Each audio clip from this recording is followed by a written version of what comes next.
February of 1839, 53 slaves were taken from Sierra Leone, West Africa, and shipped to Havana, Cuba for slave trade.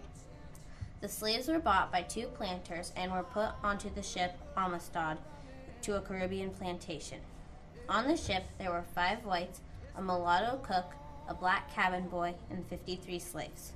On July 2, 1839, the slaves, led by Sangbi, revolted, killing most of the crew, including the captain, the cook, and the captured 2 others. The slaves then ordered their 2 captives, Don Jose Ruiz and Don Pedro Montez, to sail them back to Africa. During the day, the ship sailed due east back to Africa. However, at night, Montez and Ruiz changed course, attempting to return to Cuba. Their journey lasted 63 days on a zigzag course. The ship grounded in Long Island, New York. The United States government arrested the slaves and their owners because they felt that the slaves were stolen property.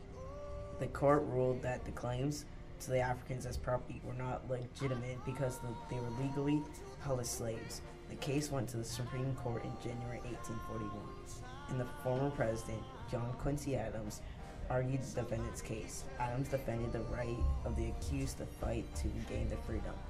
The Supreme Court decided in favor of the Africans. Efforts began to raise the money necessary to transport the Africans back to their homeland. 35 of them returned to their homes. Sadly, others died at sea, in prison, or awaiting trial. The survivors returned to Sierra Leone almost exactly 3 years after being captured, but found out their village had been destroyed and most families were wiped out by slave wars. The Africans drifted apart to find a new home in Africa. The Amistad case outcome spurred the abolition movement, but it angered much of the South. As the result of boats like the Amistad bringing slaves over from Africa, the Underground Railroad was created as a network of secret routes and safe houses used by the 19th century black slaves in the United States to escape slavery and move to free states with the aid of abolitionists and allies who were sympathetic to their cause. These people who helped the slaves were also known as agents. They hid in secret compartments and walked hundreds of miles just to get to their freedom. They usually traveled at night to keep it secretive. After the long walk, boat ride, or horse ride, they would take a break at a station to eat and rest up for the next night. Secrecy on the slaves' part was the main ingredient that made the Underground Railroad work. The Underground Railroad was not actually underground. Underground was in terms of concealing the actions of abolitionists and slaves fleeing to freedom. The Underground Railroad was not restricted to overland routes, though. Escaped slaves were transported by sea, lake, river, canal, and rail. The slaves would run to free states and even Canada. Various other routes led to Mexico or overseas, while an Underground Railroad running south towards Florida, then under the control of the Spanish, existed from the 17th century until shortly after the American Revolution. To reduce risk of being caught, many people associated with the Underground Railroad only knew about their parts of the operation. There were conductors who ultimately moved slaves seeking freedom from station to station.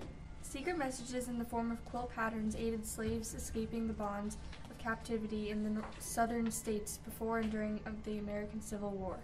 Quilt designs were used to signal and direct slaves to escape routes and assistance. There were 10 quilt patterns that were used. Each pattern represented a different meaning. Some of the most common were monkey wrench, star, crossroads, and wagon wheel. Quilts slung over a fence or windowsill, seemingly to air, passed on the necessary information to knowing slaves. It's difficult to determine exactly how many slaves escaped through the Underground Railroad. According to the website of the National Underground Railroad Freedom Center, during the 1800s, it is estimated that more than 100,000 enslaved people sought freedom through the Underground Railroad. A significant person that contributed to the success of the Underground Railroad was Harriet Tubman. She was born in 1820 in Dorchester County, Maryland. As a child, physical violence was a common day occurrence in the Tubman family due to slavery. Tubman received a severe head injury when a slave owner threw a 2-pound weight at her head. Because of that injury, Tubman had seizures throughout her entire life.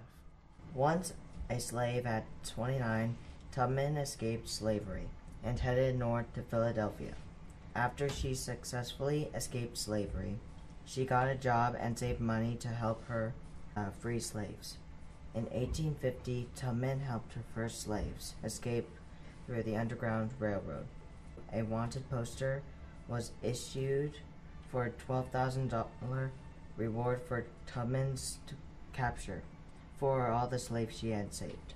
Through 1852 and 1857, she made 11 trips from Canada to Maryland to save slaves. Over a 10-year period, she freed over 300 slaves without one death. Later in life, Tubman went back to Maryland to save her family. She adopted a child by the name of Gertie. At the age of 93, Harriet Tubman died of pneumonia. Her whole life, she tried to give people the rights she desired. When she died, March 10, 1913, she was 7 years shy of the 19th Amendment for the right for a woman to vote. The 16th President of the United States was Abraham Lincoln.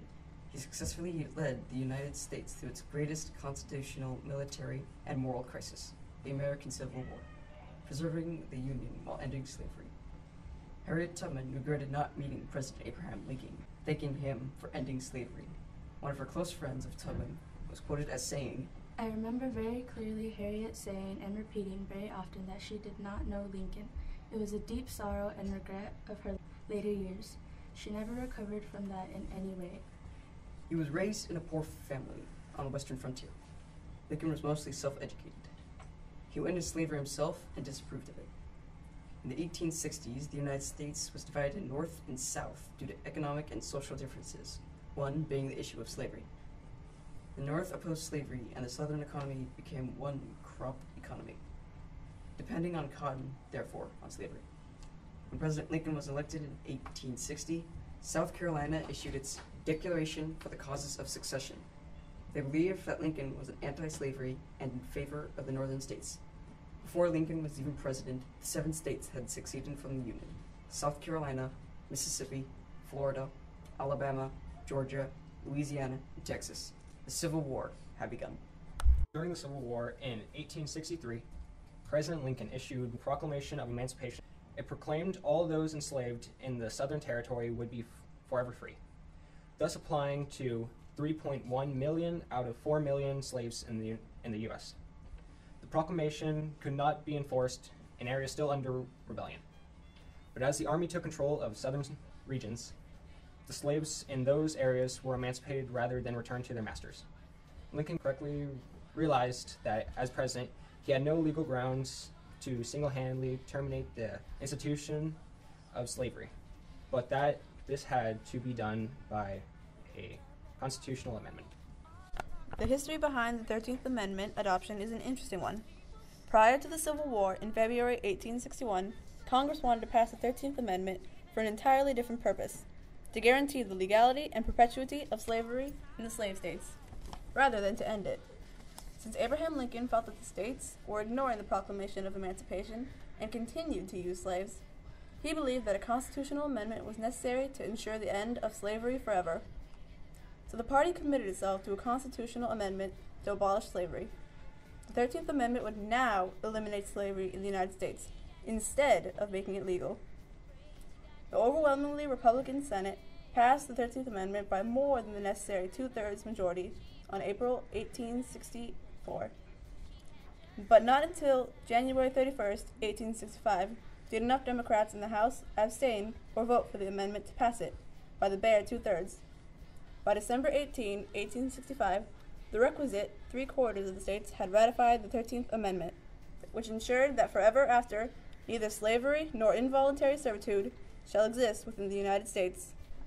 On Good Friday, April 14, 1865, as the American Civil War was drawing to a close, Lincoln was assassinated at Ford's Theater in Washington by John Wilkes Booth, an actor, who somehow thought he was helping the South.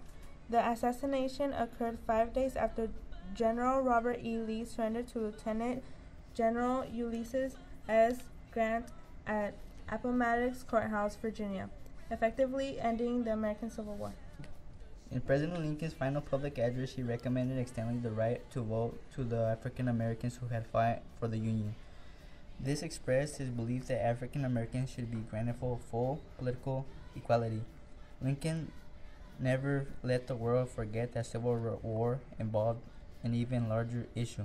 This he stated most movingly. He dedicated the military cemetery to Gettysburg, that we here highly resolve that these dead shall not have died in vain, that this nation under God shall have a new birth of freedom, and the government of the people, by the people, for the people, shall not perish from the earth.